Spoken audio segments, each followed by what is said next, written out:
শ্ৰম আইন উলংঘা কৰা বিষয়টো পৰ্যবেক্ষণ কৰিব মন্ত্ৰী সঞ্জয় কিষাণে। চাহ শ্ৰমিকৰ জীৱন সুৰক্ষা আৰু স্বাস্থ্য সুৰক্ষাক লৈ IITত অনুষ্ঠিত হোৱা উচ্চ পৰ্যায়ৰ সমাৱৰ্তনত এই মন্তব্য শ্ৰম মন্ত্ৰীগৰাকীৰ।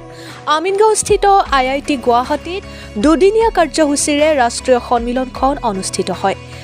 ভাৰত চৰকাৰৰ শ্ৰম আৰু নিয়োগ মন্ত্ৰণালয় আৰু অসম চৰকাৰৰ শ্ৰম বিভাগৰ উদ্যোগত এই সন্মিলন অনুষ্ঠিত হয়। সন্মিলনখন উদ্বোধন কৰি শ্ৰম মন্ত্ৰী সঞ্জয় কিষাণে শ্ৰমিকৰ জীৱন সুৰক্ষাৰ ক্ষেত্ৰত চৰকাৰে গ্ৰহণ কৰা সা সুবিধাৰ বিষয়ে আলোকপাত কৰে।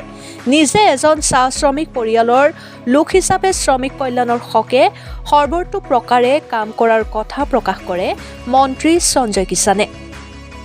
ৰাষ্ট্ৰীয় পৰ্যায়ৰ সমাৱৰ্তনখনিত উপস্থিত থাকে বিভাগীয় শীৰ্ষ বিষয়া, চাহ উদ্যোগৰে জড়িত শীৰ্ষ বিষয়াৰ লগতে অসম চৰকাৰৰ মুখ্য সচিব কল্যাণ চক্ৰৱৰ্তী। চাহ শ্ৰমিকৰ সুৰক্ষা, স্বাস্থ্য আৰু সুস্থতাক লৈ ভাৰতৰ চৰকাৰৰ এই কাৰ্যসূচী। দুদিনীয়া কাৰ্যসূচীত চাহ শ্ৰমিকৰ সুৰক্ষাৰ্থে বিভিন্ন বিষয়ত আলোচনা হয়। চাহ শ্ৰমিকে ভুগি অহা নানা সমস্যাৰ ক্ষেত্ৰতো বিশদভাৱে পৰ্যালোচনা কৰা হ'ব ৰাষ্ট্ৰীয় সমাৱৰ্তনখনিত। পিছে সমাৱৰ্তন ভাগ লোৱা প্ৰতিনিধিয়ে এইদৰে ক্ষোভ উজাৰিলে সভাকক্ষৰ বাহিৰত। Bureau report, Arunodoy Assam. মই আয়োজক কমিটিগৰাকীক ধন্যবাদ জ্ঞাপন কৰিছোঁ যে বৰ্তমান বিভিন্ন দুৰ্ঘটনাৰ ফলত মানুহৰ ক্ষয়ক্ষতি হৈছে অতি দুখজনকভাৱে।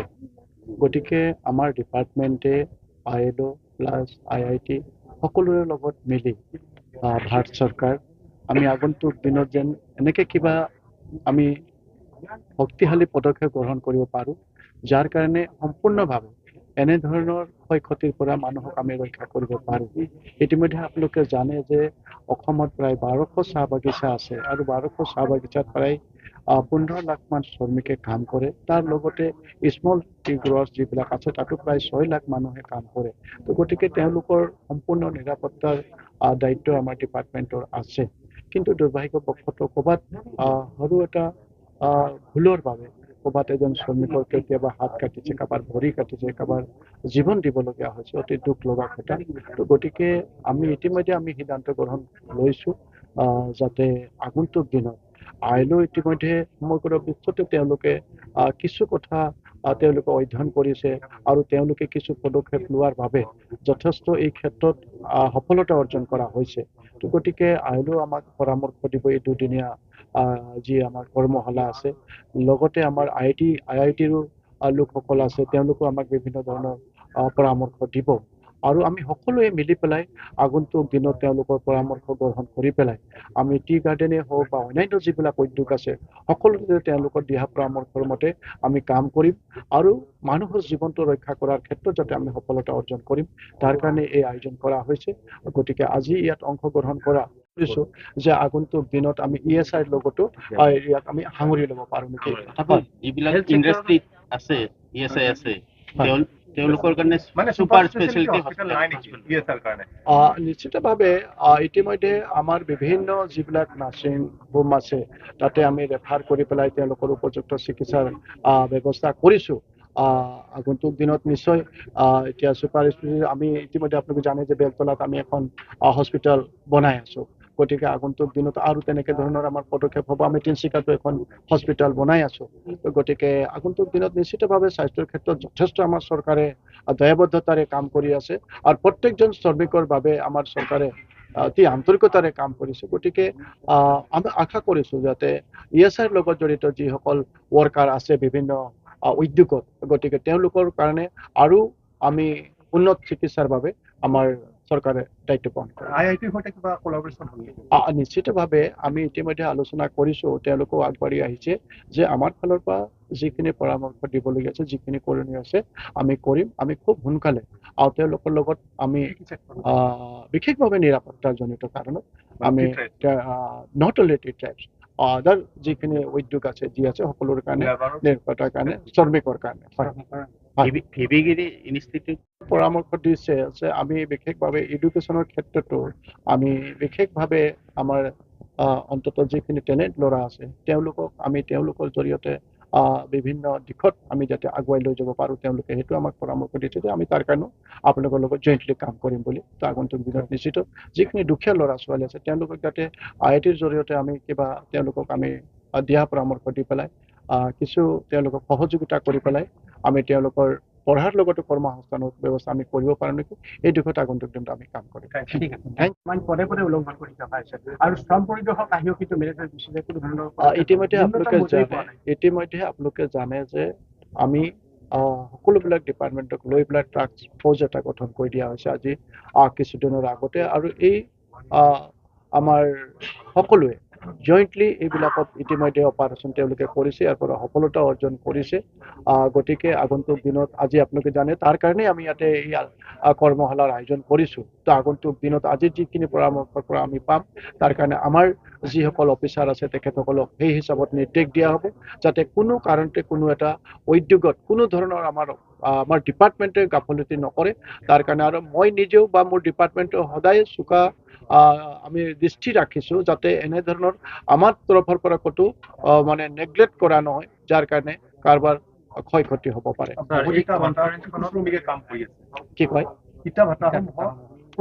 নিশ্চিতভাৱে আমাৰ বহুবাৰ শিশু শ্ৰমিক আমাৰ ডিপাৰ্টমেণ্টে গৈ পেলাই হাতে লোতে ধৰা পেলাইছে তেওঁলোকৰ ওপৰত উপযুক্ত ব্যৱস্থাও কৰিছে। গতিকে এয়া আচলতে আমাৰ সজাগতাৰো খুবেই প্ৰয়োজনীয়তা আছে যাতে শিশুসকলক কোনো কাৰণতে তেওঁলোকৰ যিটো সময়ত তেওঁলোকৰ জীৱনটো আগুৱাই লৈ যাব লাগে তেনে সময়ত তেওঁলোকক শ্ৰমৰ জৰিয়তে তেওঁলোকৰ পৰা মানে তেওঁলোকৰ জীৱনটো ধ্বংস কৰাৰ যিটো পৰিস্থিতি বা পৰিৱেশ ইয়াক সম্পূৰ্ণভাৱে নাইকিয়া কৰিবলৈ হ'লে অকল আমাৰ ডিপাৰ্টমেণ্টে নহয় সকলোৱে ইয়াতে আমাক সহযোগিতা কৰিব লাগিব সকলো ওলাই আহিব লাগিব তাৰ কাৰণে যথেষ্ট মানে এৱাৰনেছৰ প্ৰয়োজনীয়তা আছে আৰু আমি এৱাৰনেছৰ কাৰণেও আমাৰ ডিপাৰ্টমেণ্টে বিভিন্ন পদক্ষেপ গ্ৰহণ কৰিছে আৰু মই আপোনালোকৰ চেনেলৰ জৰিয়তে আশা কৰিম যাতে ইয়াত সকলো দল সংগঠন সকলো শ্ৰমিক সংগঠনে আমাক সহযোগিতা কৰিলে নিশ্চিতভাৱে ইটা ভাটাত যিসকল শিশু শ্ৰমিক কাম কৰোৱা হয় বা অবৈধভাৱে কাম কৰা হয় সেইবিলাক আমি নাইকিয়া কৰিব পাৰিম।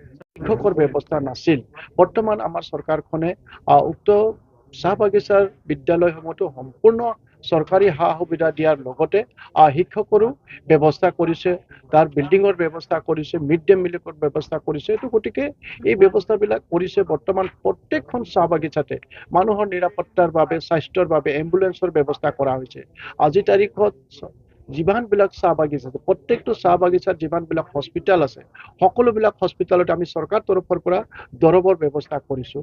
লগতে যিসকল গৰ্ভৱতী মহিলা আছিলে আপোনালোকে জানে যে এটা সময় আছিলে যে চাহ বাগিচাৰ লাইনতে গৰ্ভৱতী মহিলাসকলৰ মৃত্যু অধিক আছিলে ইয়াক কমাবৰ বাবে ইতিমধ্যে অসম চৰকাৰে পদক্ষেপ গ্ৰহণ কৰিলে আৰু গৰ্ভৱতী মহিলাসকলক 15,000 টকাকৈ দিয়াৰ ব্যৱস্থা কৰা হ'ল য'ত নেকি তেওঁলোকৰ সুস্বাস্থ্যৰ বাবে তেওঁলোকৰ খোৱা বোৱা দৰৱ পাতি আদিকালি সকলোবিলাক ব্যৱস্থা কৰা হৈছে। দিল্লীৰ পৰা আহিছে মুম্বাইৰ পৰা আহিছে আইলৰ বিষয়ববীয়াসকল আহিছে মই সকলোকে আন্তৰিকতাৰে ধন্যবাদ জ্ঞাপন কৰিছোঁ আৰু লগতে আমাৰ লেবাৰ ডিপাৰ্টমেণ্টৰ সকলো কেইজনকে অশেষ ধন্যবাদ জ্ঞাপন কৰিছোঁ। আগন্তুক দিনত যাতে আমি সকলো এটা পৰিয়ালৰ দৰে এই ক্ষেত্ৰত আমি কাম কৰিম।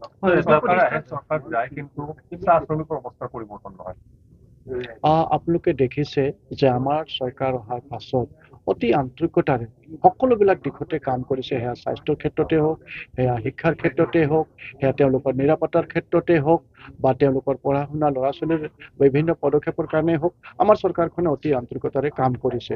আপোনালোকে দেখিব যে ব্ৰিটিছে বনাই যোৱা যিবিলাক LP স্কুল আছিলে তাতেই আমাৰ শ্ৰমিকসকলৰ সন্তানে শিক্ষা গ্ৰহণ কৰিবৰ কাৰণে বাধ্য আছিলে। আমাৰ চৰকাৰ অহাৰ পাছতেই আমি প্ৰায় 219টা ইতিমধ্যে মডেল হাইস্কুল আমি প্ৰতিষ্ঠা কৰিছোঁ আৰু য'ত খুব সুন্দৰভাৱে আমাৰ ল'ৰা ছোৱালী শিক্ষা গ্ৰহণ কৰিবৰ কাৰণে সক্ষম হৈছে আৰু আগন্তুক দিনতো মাননীয় মুখ্যমন্ত্ৰী ডাঙৰীয়াৰ নেতৃত্বত আৰু অধিক শিক্ষাৰ কাৰণে কাম কৰিবৰ কাৰণে ইতিমধ্যে পদক্ষেপ গ্ৰহণ কৰা হৈছে।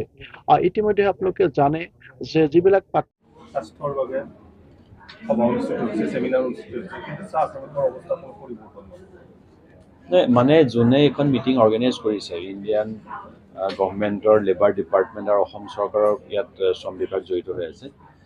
আপোনাক মই দুটা উদাহৰণ দিওঁ। এটা হৈছে অসম চৰকাৰ আণ্ডাৰ যিবিলাক বাগান আছে তাত 205 টকা মজুৰি পাই আছে। মানুহৰ সুৰক্ষাৰ মেইন কথাটো হৈছে যে তেওঁৰ অৰ্থনৈতিক অৱস্থাটো কেনেকুৱা 205 টকা মজুৰিত তেওঁলোকে ৰেচন নাপায়। কেন্দ্ৰীয় চৰকাৰ যিবিলাক বাগান আছে এনজিঅ'লি বাগানৰ 2023 চনৰ পৰা দৰমহা খেলি মেলি সময়মতে দৰমহা পোৱা নাই। গতিকে যিটো ডিপাৰ্টমেণ্টে ইয়াত মিটিং কৰি আছে তেওঁলোকে নিজৰ ডিপাৰ্টমেণ্টৰ আণ্ডাৰত থকা বাগানৰ শ্ৰমিককে তেওঁলোকে হাজিৰা দিব পাৰে এইটো টিপ অফ আইচবাৰ্গ বাকীবিলাকৰ আপুনি অৱস্থাটো হ'ব অসমত গুৰু হস্পিটেল চব বন্ধ কৰি দিলে বিজেপি চৰকাৰে সেই বিভাগৰ মন্ত্ৰী সঞ্জয় কিষাণে কৈছে আমি চাহ শ্ৰমিকৰ কাৰণে বহুত কিবা কিবি কৰিছোঁ এম্বুলেন্সত তেল ভৰাবলৈ শ্ৰমিকে পইচা দিবলগীয়া হয় ৰেফাৰ কৰি দিয়ে মালিক মেনেজাৰৰ পৰা পইচাৰ কাৰণে খাপি দি থাকিব লাগে এইটো হৈছে কণ্ডিশ্যন ইয়াত যিখন কনফাৰেন্স হৈ আছে ঠিকে আছে ভাল কথা কিন্তু অসম চৰকাৰৰ কেন্দ্ৰীয় চৰকাৰৰ চাহ শ্ৰমিকৰ প্ৰতি কোনো ধৰণৰ গুডউইল নাই যদি গুডউইল থাকিলেহেঁতেন 2014 পৰা আজি 2024 হৈ গ'ল 10 বছৰত চাহ শ্ৰমিকৰ কি পৰিৱৰ্তন হ'ল কওকচোন কেগৰ আমি বাদ দিছোঁ কেগ হৈছে আমাৰ চেণ্ট্ৰেল গভৰ্ণমেণ্টৰ ডিপাৰ্টমেণ্ট কেগে ৰিপৰ্ট দিলেতো সিদিনাখন কেগে গৈ আছে কেগৰ ৰিপৰ্টে কৈ আছে যে অসম চৰকাৰে চাহ শ্ৰমিকৰ কাৰণে যিবিলাক কাম কৰিছে হাজিৰাৰ পৰা আৰম্ভ কৰি শিক্ষাৰ কাৰণে স্বাস্থ্যৰ কাৰণে ফেইল কৰিছে এইটো মই অভিযোগ কৰা নাই কেগে অভিযোগ কৰিছে গতিকে কেগৰ ৰিপৰ্টৰ পিছত সঞ্জয় কিষাণে ইয়াত যিখিনি বক্তব্য দিছে এইবিলাক আচলতে অৰ্ধসত্য নহয় সম্পূৰ্ণভাৱে অসত্য কথা এনেকুৱা ধৰণৰ এখন মিটিং ইয়াত আপুনি দেখিছে যে বাগানৰ কোনো যাক লৈ মিটিং হৈ আছে তেওঁলোকেই নাই যিসকলক লৈ ইয়াত প্লেনিং হ'ব তেওঁলোক নায়েই তেওঁলোকে গমেই নাপায় কি চলি আছে তেওঁলোকৰ নামত এখন লাখ লাখ টকা খৰচা কৰি থকা হৈছে এখন মিটিং বাগানত হ'ব লাগিছিল ডিব্ৰুগড় তিনিচুকীয়া বা তেনেকুৱা এটা জেগাত